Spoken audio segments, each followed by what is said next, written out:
If this deal goes through, we know to an absolute certainty, people will die. Americans will die, Israelis will die, Europeans will die. Let's rise up and tell every elected official in Washington, no more talk, no more show votes.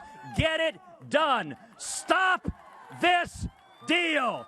And that was Senator Ted Cruz earlier today at the Stop the Iran Deal rally in Washington, D.C. Earlier, I spoke with the Texas senator and 2016 GOP presidential candidate about why he attended and much more. Take a look. Senator, great to see you today. Big crowd, all these people. I ask you this one question. They get $150 billion. They're the #1 state sponsor of terror. They get to build their intercontinental ballistic missiles. They get to spin their centrifuges. They get conventional arms. They get missile defense with Russia. What did we get? Did we get anything that you can mention? The only thing that we got out of this deal was President Obama got what he considers to be a domestic political victory. You know, his deputy national security advisor at the beginning of his second term described the Iranian nuclear deal as the Obamacare of the second term. I think he meant that as a compliment. Yeah. This deal is catastrophic. As you rightly noted, if the deal goes through, it will make the Obama administration quite literally the world's leading financier of radical Islamic terrorism. You know, today I spoke on the Senate floor and at the rally outside the Capitol, and I pointed out to every Democrat who's thinking of voting in favor of this deal, you need to be prepared to look in the eyes of the mothers and fathers of our soldiers who were murdered by Iranian IEDs in Iraq, hundreds of soldiers blown up by General Soleimani. This deal lifts the sanctions on General Soleimani. But even more fundamentally, those Democratic senators need to be prepared to look in the eyes of mothers and fathers and sons and daughters of the hundreds, if not thousands, of Americans and Israelis that will be murdered by Hamas, by Hezbollah, by the Houthis, by radical Islamic terrorists who will receive billions from this deal. You know, Osama bin Laden never had $100 billion. The Ayatollah Khamenei hates us every bit as much, has stated his intention to murder us just as viciously, and the difference is this deal will give him over $100 billion to carry that out. And if Iran acquires nuclear weapons, one EMP, one electromagnetic pulse over the Atlantic seaboard from one nuclear weapon could kill tens of millions of Americans. It's the biggest national security threat facing America. You know, what can you do? I mean, we went through this entire deal where I thought it was a bad idea from the start, and that was Bob Corker's bill, where they basically took away. You have a constitutional authority, 2/3 majority for a treaty. Now, the president wasn't going to declare this a treaty. What can you do in the Senate to stop this, if anything, at this point? Well, really, there are two important things we can do. You're right, this should have been treated as a treaty. I fought hard against Corker-Cardin when it was coming up. I introduced legislation, an amendment to have it require the affirmative approval of Congress, and it was Republican leadership who killed that and who pushed through this toothless deal. But there are two things we can do, Sean. Number one, the most important right now, is there are two people in Washington, D.C. who can stop this deal, and their names are Majority Leader Mitch McConnell and Speaker John Boehner. Under the terms of Corker-Cardin, it is very weak and toothless, the Iranian review legislation. But the one tooth it has is it says it requires Obama to hand over the entire deal, and it defines that as including any side deals. Now, the Obama administration hasn't done that. They haven't handed over the side deals with the IAEA, the inspection deals that set up the farcically weak inspection regime where Iran essentially inspects itself. Under the terms of that legislation, then, what McConnell and Boehner should do is say Obama has not followed federal law. He has not submitted the deal. Therefore, the clock has not run, which means it is against federal law for Obama to lift sanctions. McConnell and Boehner can do that together. All they have to do is enforce federal law and don't allow Obama to ignore the law. That's what I'm urging leadership to do. They don't want to do it, but that's what we should do. I'll say secondly, Sean, if they don't do it, if we go through with a show vote this week, if Republicans vote against it, Democrats vote for this deal, it will go into effect.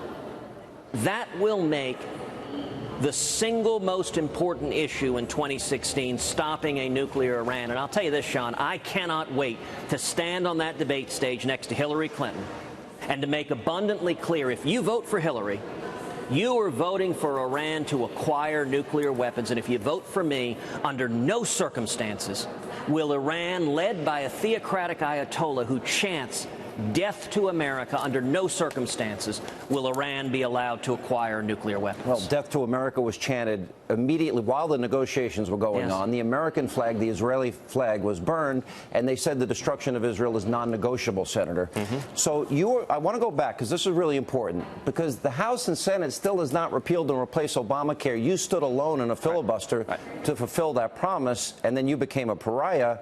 They ran in 2014 on the idea that they would stop the illegal, unconstitutional executive amnesty. Is there any real hope? Do you really believe that McConnell and Boehner are going to take a stand once and for all on this? Look, it is difficult to have a great deal of hope. As you know, a couple of months ago, I came out with a new book, A Time for Truth. And it highlights what I call the Washington cartel, career politicians in both parties who get in bed with lobbyists and special interests and grow Washington. And the problem is, our leadership, they want to engage in show votes, but not actually win anything. So they want to show vote on Obamacare. They want to show vote on amnesty. They want to show vote on Iran. They want to show vote on Planned Parenthood. We're going to have a big fight on Planned Parenthood. They want to show vote, and then they want to acquiesce to Obama and send over $500 million in taxpayer funding to fund Planned Parenthood, an ongoing national criminal enterprise. I think the American people are fed up with the games of Washington. No more show votes, just stand up and lead. I use that term, Senator, all the time, especially the show votes on repealing and replacing Obamacare. Now, you have stated, because it's likely that in the next 3 weeks you have to pass a continuing resolution. The president, one, wants to increase spending, but more importantly, you have said you would not support any CR if it includes funding for Planned Parenthood. Do you have the support of other Republicans, considering the release of these videos in recent weeks? Sadly, right now we don't. Republican leadership is standing with Barack Obama in supporting the funding of Planned Parenthood. And let me tell you how they're doing it.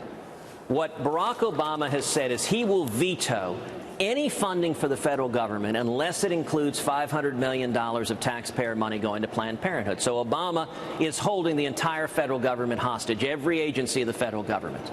And what Republican leadership does is it unilaterally surrenders. It says, well, you know, the major tool Congress has is the power of the purse under the Constitution. And every time Congress threatens to use it, Obama says he'll veto it. And so the position of McConnell and Boehner is they will not fight for anything unless Obama agrees to it and won't veto it. You know what? If that's the case, what the heck is the difference between them and Harry Reid and Nancy Pelosi if Obama sets all the priorities?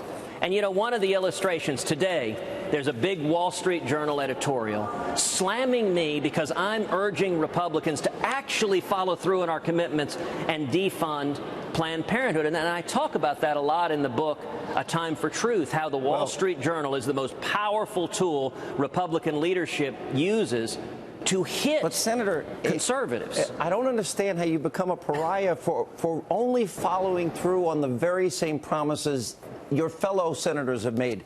I'm running out of time, and I want to make sure I ask you. Now, I applaud you. You went to see this county clerk in Kentucky, Kim Davis, yesterday, and there was a moment where I guess you were supposed to go out on stage, and Mike Huckabee's people said, you can't go out on stage. We have the video of it. What happened here? Oh, look, I salute Mike Huckabee. I'm glad he has spoken out in defense of religious liberty. I was in Kentucky. I met with Kim Davis before she was released to support her. As you know, religious liberty has been a deep and personal fight of mine. For decades, I've been leading the fight. And I am celebrating that Kim Davis is released. I'll tell you, when I met her, I had the opportunity to visit with her one-on-one. I told her, I said, Kim, you are inspiring millions of believers across America and across the world. And indeed, you have been lifted up in prayer. Heidi and I are praying for you, believers all over the world. And I said, you know, you may have thought you were alone in that jail cell, but you didn't realize just how crowded it was, because we're standing there with you. Are we criminalizing Christianity? I mean, there had to be a better way to handle this than to put this woman in jail for 6 days because she was following her deeply held religious convictions and her job description had changed. There had to be a better way. Are we now? Is this now the future? Are we getting a glimpse of the future in terms of the battle against religious liberty? Yes, Sean. Kim Davis is you and me. It is threats coming after all of our liberty. 6 months ago, if I would have suggested that a Christian woman would be thrown in jail for living according to her faith, that would have been ridiculed as totally impossible, and yet it happened in Kentucky. You know, a couple of weeks ago, I hosted a religious liberty rally in Iowa. We had 2,500 people, had 9 heroes from across the country tell their stories of standing for faith, being persecuted, facing death threats, being fired. If you want to watch those stories, go to our website, tedcruz.org, tedcruz.org. Watch that religious liberty rally. You'll be lifted up. But it makes clear that has never been a greater threat to religious liberty than we're facing right now. Last question, Senator. I'm not trying to cut you short. Last question. We had Rudy Giuliani on this program. We see the problem with Hillary Clinton, the secret server that was in the bathroom of a mom and pop shop. We now know that it has been confirmed that she had top secret, the highest level of security clearance. She had those emails on her server in spite of her claims otherwise. She finally apologized yesterday. Rudy identified 13 separate criminal statutes that he would be looking at. This is your background, your experience. What are your thoughts? Does she have an issue legally, criminally? Look, from all the public information, it appears that Secretary Clinton has some very serious legal jeopardy, that she may well have violated multiple federal statutes, multiple criminal laws. And you know, it is certainly our hope and prayer that the Department of Justice would investigate those fairly. Justice should be blind to party.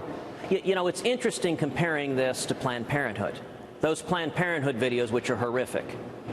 On them, senior Planned Parenthood officials essentially admit to multiple felonies. It is a federal crime to sell the body parts of unborn children for a profit. And yet nobody on earth thinks there's any chance the Obama Justice Department would even begin to investigate Planned Parenthood. They're too close a political ally of Barack Obama and Hillary Clinton. That's not how the Department of Justice should operate. I'm an alumnus of the Department of Justice. It should be blind to party and ideology. And one of the things I have pledged, if I'm elected president, we're going to restore integrity to the Department of Justice. On day one, I will direct the Department of Justice to open an investigation into Planned Parenthood, to prosecute any and all criminal violations. And criminal prosecutions of Hillary or anyone else shouldn't be driven by whether Valerie Jarrett in the White House likes Hillary or dislikes her on a given day. It should be driven by the law and by the Constitution. All right, Senator, we're running out of time. It was really interesting to watch you and a competitor, Donald Trump, today. I think it says a lot about the times we're living in and how significant the issues are that we're facing. We're going to watch the next 3 weeks are going to be very crucial for the leadership in Congress. Senator, good to see you. Thank you for being with us. Thank you, Sean. God bless.